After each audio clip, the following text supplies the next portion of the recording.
Raka'atul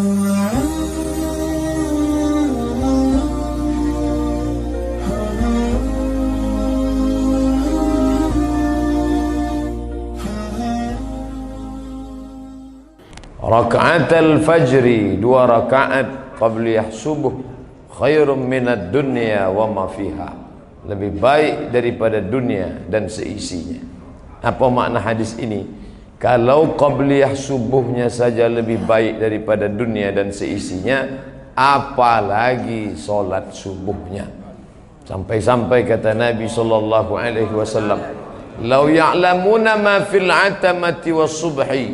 Seandainya mereka tahu balasan solat isya berjamaah dan subuh berjamaah, la atauhuma habwan, mereka akan datang walaupun merangkak mereka akan datang.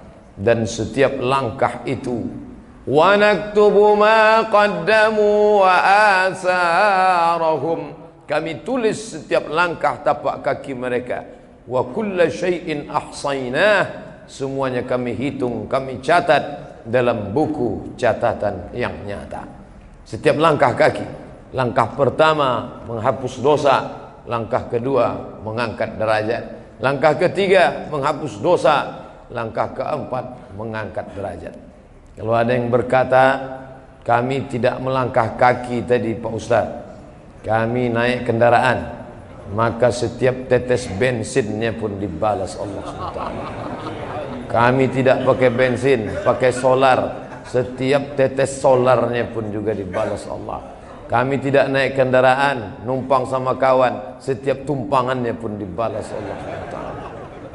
Faman ya'mal misqala zarratin khairan yarah, sebesar biji sawi akan dibalas Allah Subhanahu wa ta'ala. Maka subuh ini melimpah ruah.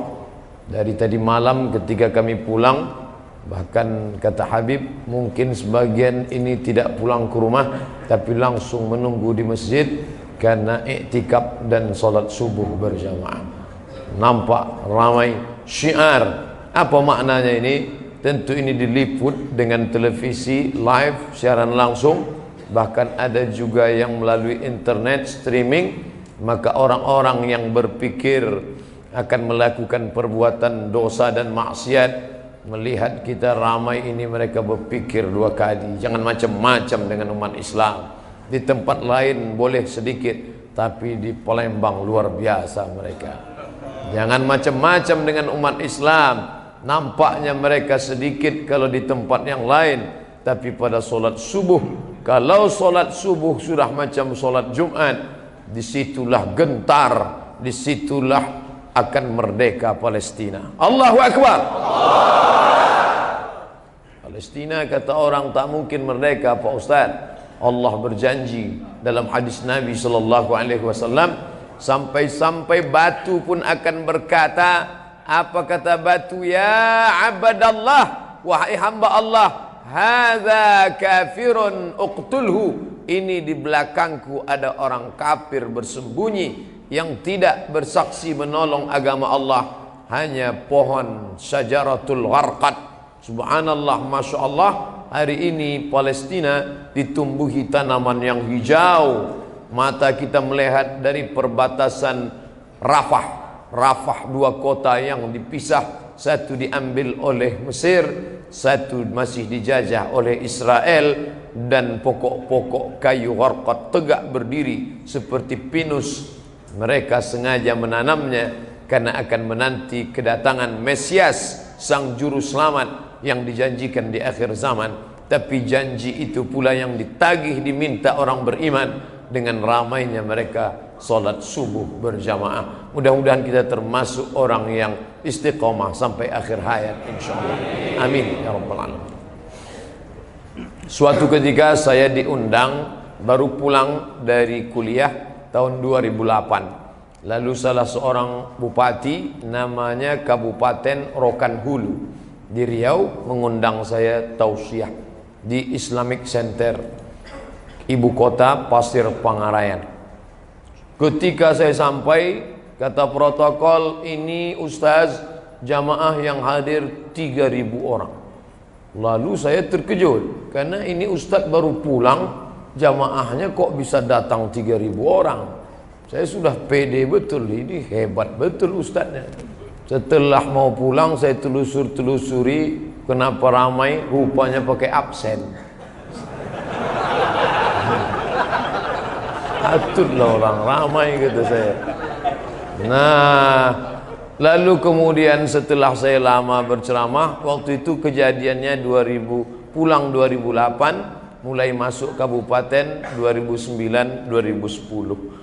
Lalu kemudian setelah berlangsung lama, sekarang 2017, saya singgah di salah satu kota.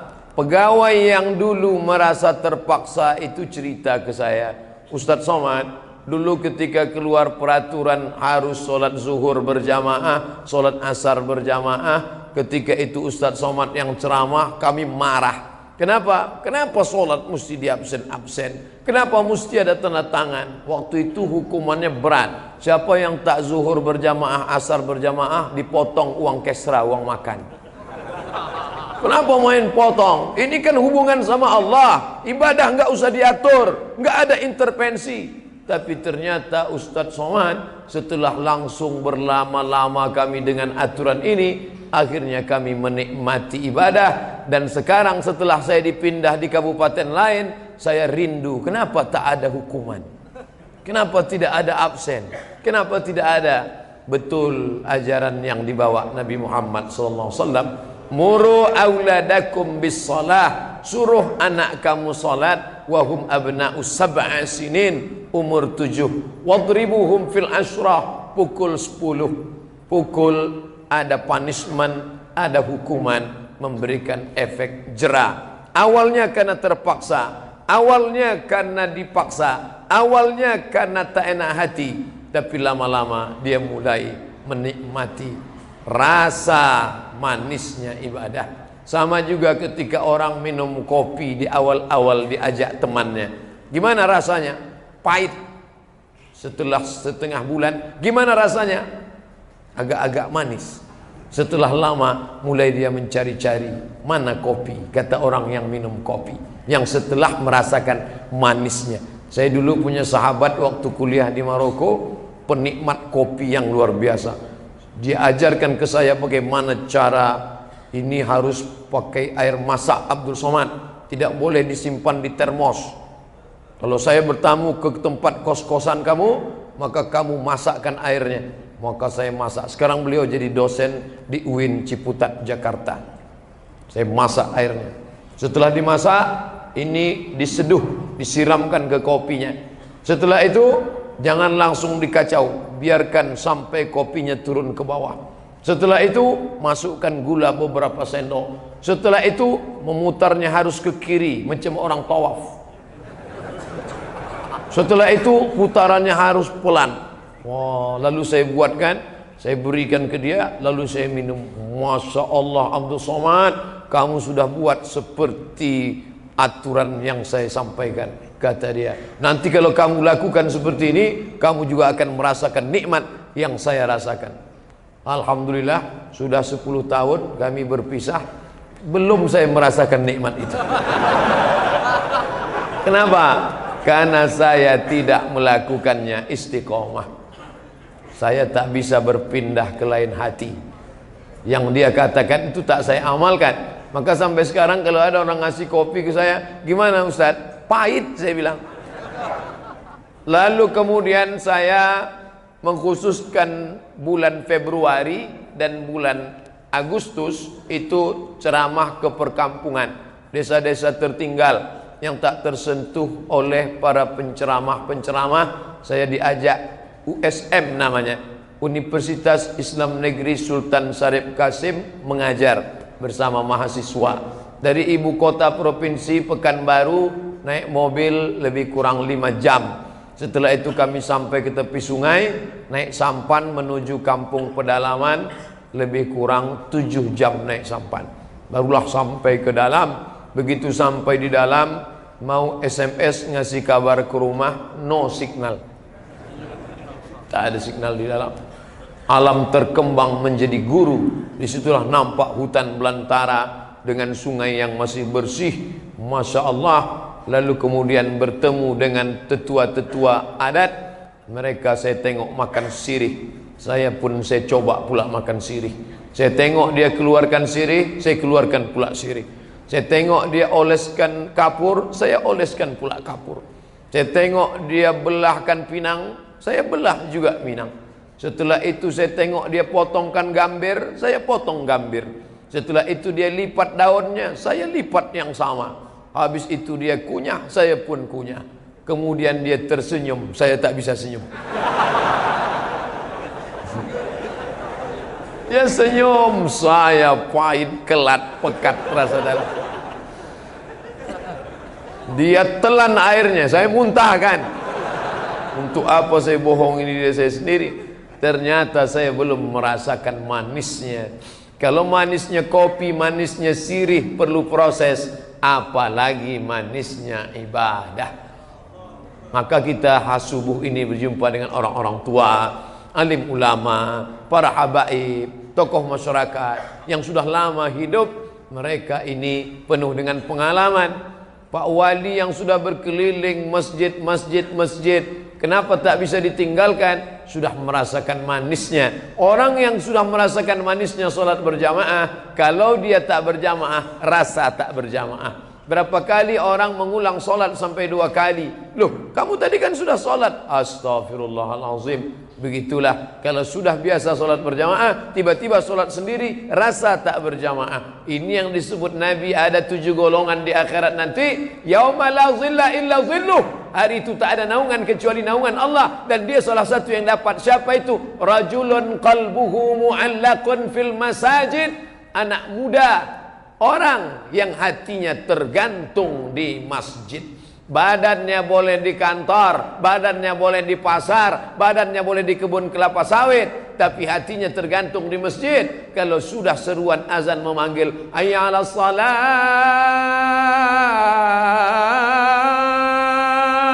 tak sabar dia untuk datang ke rumah Allah. Tapi ini bisa juga dibalik. Gimana caranya? Badannya di masjid, hatinya tergantung di luar masjid. Nah, itulah yang salam kiri kanan melompat deh macam ayam nampak musang. Tak sempat lagi berzikir, tak sempat lagi berdoa. Tapi kita di masjid yang megah, yang unik, yang cantik dengan ukirannya, penuh dengan sejarah historis ini, kita masuk ke dalam. Begitu masuk ke dalam, yang pertama tahiyatul masjid. Idza dakhala ahadukumul masjidah, kalau kamu masuk masjid, fala yajlis, jangan duduk, hatta yusalli rak'ataini, sampai solat 2 rakaat. Usolli sunnatan tahiyatul masjid. Ustaz Somad, ya, bagaimana dengan musola?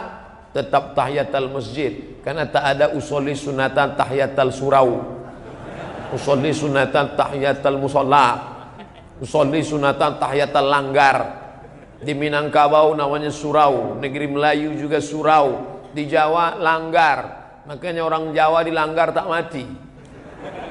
Langgar. Ini semua masjid. Karena dalam fikih terbagi 2. Kalau dilaksanakan solat 5 waktu berjamaah, namanya masjid. Tapi kalau ada solat Jumatnya, namanya masjid jami'. Jami' diambil dari kata Jumat. Karena menurut mazhab Syafi'i, masjid boleh banyak, tapi Jumat tetap satu. Begitu mazhab asli Syafi'i zaman dulu, masjid jami', tempat solat Jumat. Yang lain subuh, zuhur, asar, maghrib, isya, tak ada Jumat. Tapi sekarang menjadi 8. Masjid Raya, Masjid Besar, Masjid Agung, Masjid Islamic Center, surau, langgar, musola. Nah, oleh sebab itu maka ini semua tetap hukumnya hukum masjid, dan boleh iktikaf, tetap masuk tahiyatul masjid.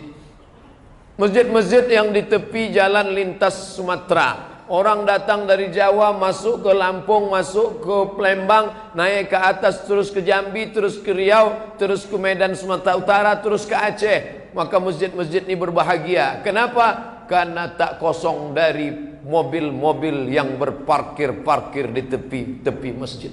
Lihatlah, maka beruntung bertuah Bapak Ibu yang punya tanah wakaf di samping jalan lintas, tak pernah kosong daripada mobil motor yang parkir, karena mereka mampir ke masjid ini. Cuman kadang banyak yang silap dan salah. Kalau dibuka buku catatan amalnya, mampir ke masjid, singgah ke masjid, keterangan kencing.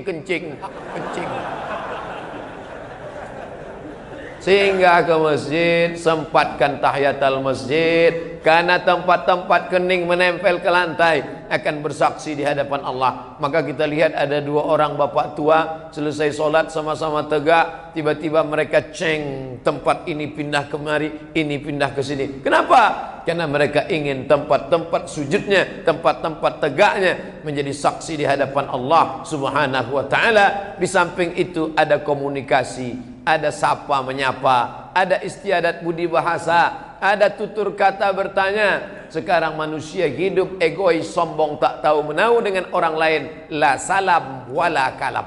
Salam tak ada, kalam tak ada. Maka di masjid kita bertutur sapa. Selesai itu duduk berzikir, menunggu iqamat dikumandangkan. Lalu kemudian qabliyah subuh. Qabliyah subuh ini andai terlambat datang sama sekali, tinggal waktu 2 menit. Jam dinding menampakkan waktu 2 menit. Mana yang saya laksanakan Pak Ustaz? Kalau saya laksanakan qabliyah atau tahiyatul masjid? Dilaksanakan tahiyatul masjid tidak dapat qabliyah. Tapi kalau dilaksanakan qabliyah otomatis dapat tahiyatul masjid. Tapi ini berlaku dalam keadaan darurat, terlambat, tinggal 2 menit. Jangan gara-gara ini besok lambat terus. Kenapa kamu lambat? Nyantai aja bro, nanti udah agak-agak 2 menit kita datang. Insya Allah laksanakan qabliyah, automatically dapat tahiyatul masjid.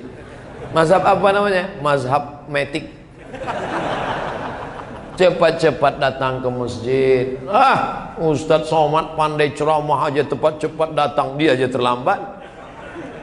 Bapak Ibu yang dimuliakan Allah Subhanahu wa taala, selesai itu menunggu iqamat dikumandangkan, zikir. Ini orang menjelang iqamat ngobrol tak tentu arah. Tapi di Masjid Agung Palembang, Abdul Somad tidak datang mengajar, tapi diajarkan. Begini kami di Palembang Ustadz Somad, bagaimana menjelang iqamat dikumandangkan, dibagikan Asmaul Husna. Ya Rahman, Ya Rahim, Ya Malik, Ya Quddus, Ya Salam, Ya Mu'min, Ya Muhaimin. Saya tadi agak mengantuk-ngantuk karena pulang tadi malam jam 1, setengah 2 baru tidur. Ya Mu'min, tapi kemudian tersentak. Kenapa? Pas saya terdengar Ya Somad. Ya Wahid, Ya Ahad, Ya Somad. Maka berzikir. Akan datang, ini mau saya amalkan pula di tempat saya. Saya suruh kalian menjelang azan jangan cuma diam aja, panggil-panggillah saya sekali-sekali. Walillahil asmaul husna. Allah punya nama yang baik-baik. Fad'uhu biha, panggillah dia. Ya Rahman, Ya Rahim, Ya Malik, Ya Quddus, Ya Salam, Ya Mu'min, Ya Muhaimin, Ya Aziz. Itu apa maknanya semua? Allah yang nyuruh. Apa kata Allah Subhanahu wa taala? Qul Allah, panggillah ya Allah. Awidur Rahman, panggillah ya Rahman. Ayyamma tad'u, nama manapun yang kau panggil. Falillahil asmaul husna, ada nama yang baik-baik, panggillah dia dengan nama yang baik-baik. Saya ingat waktu haji di Makkah Al-Mukarramah, kami wukuf di Padang Arafah, lalu kemudian pas pembacaan doa, tiba-tiba yang baca doa lama, Ya Rahman, Ya Rahim, Ya Malik, Ya Quddus, Ya Salam, Ya Mu'min, Ya Muhaimin, Ya Aziz. Kenapa? Falillahil asmaul husna, Allah punya nama yang baik-baik. Fad'uhu biha, kalau mau berdoa panggil dia. Tapi kita banyak tak hafal, anak-anak kita tak hafal, maka dengan dibaca terus-menerus membantu menghafal, anak-anak kita pun menjadi hafal. Kenapa? ada usia emas, otaknya cerdas, sekaligus berzikir, sekaligus ngisi waktu kosong, sekaligus menghafalkan kepala anak-anak kita. Bapak Ibu yang dimuliakan Allah Subhanahu wa taala, selesai itu salat subuh, salat yang luar biasa. Tadi pula pakai kunut. Ini tentulah mazhab Syafi'i. Saya di mana-mana kalau diminta maju ceramah salat subuh, saya tak mau jadi imam. Kenapa? Saya tidak ingin merusak. Karena sekarang kan banyak masjid berbagai macam. Tiba-tiba kita disuruh saya ceramah di Masjid Muhammadiyah hampir 2 tahun. Sampai akhirnya berhenti. Bukan diberhentikan, tak terhormat, mengundurkan diri. Karena banyak keluar kota, sering tak datang, takut jamaah kecewa. Setiap diperintah, diminta saya maju ke depan, saya tak mau maju. Kenapa? Karena saya baca bismillah jahar. Bismillahirrahmanirrahim.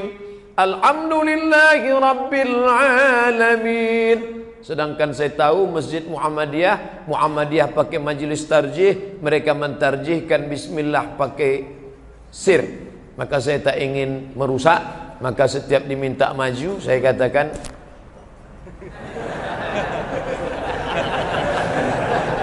bukan berarti saya salah, tidak, karena menghormati perbedaan mazhab. Saya tahu masjid itu didirikan orang-orang Muhammadiyah, mereka pakai mazhab Hambali, maka saya persilakan, majulah ke depan. Nah, saya tak tahu Masjid Agung ini kira-kira bismillahnya sir atau jahar. Maka tadi ketika diperintahkan maju ke depan, saya bilang, saya sangka disuruh jadi imam, rupanya imam di sana. Sini tanya tempatnya saja. Alhamdulillah. Artinya apa? Ini menghormati perbedaan mazhab. Saya di Maroko 2 tahun kuliah. Maroko itu mazhabnya Maliki. Mazhab Maliki tangannya lepas. Allahu Akbar. Kalau mazhab Syafi'i bismillahnya jahar. Bismillahirrahmanirrahim. Kalau Hambali bismillahnya sir. Alhamdulillahirabbil alamin. Kalau Maliki tak pakai bismillah sama sekali. Allahu Akbar. Alhamdulillahirabbil alamin. Qiraatnya Warsh. Ar-Rahmanir Rahim. Maliki yaumiddin. Mimnya pendek. Alladzina yu'minuna bil ghaib. Dia tak pakai hamzah, tak ada yu'minu. Alladzina yuqimuna as-shalah. Dia tak baca salah, tapi salah. Walam yakul lahu kufuwan ahad. Dia tak baca kufuwan ahad. Tapi sekalipun ini tak pernah saya buat di Riau. Kenapa? Andai saya pulang, lalu di masjid dekat rumah saya buat Allahu Akbar. Alhamdulillahi rabbil alamin. Ar-Rahmanir Rahim. Maliki yaumiddin. Jangankan selesai sholat, belum selesai orang dah berbisik. Ini jangan-jangan Ustaz Somad dah ikut ISIS ini. Kenapa?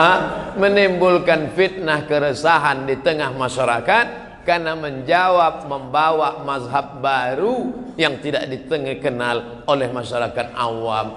Kalau makmumnya para ulama, para habaib, mereka tahu 4 mazhab.